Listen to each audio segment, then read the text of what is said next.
అవంతి అని పూర్వకాలంలో ఉజ్జయినికి పేరు. అవంతి అంటే ఏంటి? అవంతి అంటే రెండు అర్థాలు ఉన్నాయి. ఒకటి స్త్రీ, రెండు అక్క. అక్క అని చెప్పవలసి వచ్చినప్పుడు అవంతి అని చెప్పచ్చు. ఒక స్త్రీని చెప్పినప్పుడు అవంతి అని చెప్పవచ్చు.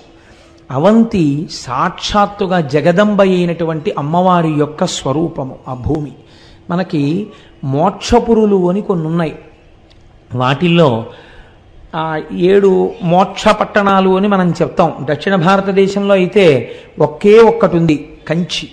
మిగిలినటువంటి 6 కూడా ఉత్తర భారతదేశంలోనే ఉన్నాయి.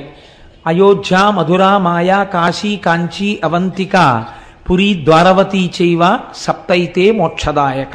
ఈ 7 కూడా మోక్షపురములు. ఇందులో 6 పురములు ఉత్తర భారతదేశంలో ఉన్నాయి. మళ్ళీ ఈ 6 పురములలో జగద్విఖ్యాతిగాంచినటువంటి పట్టణము అవంతి, ఉజ్జయిని.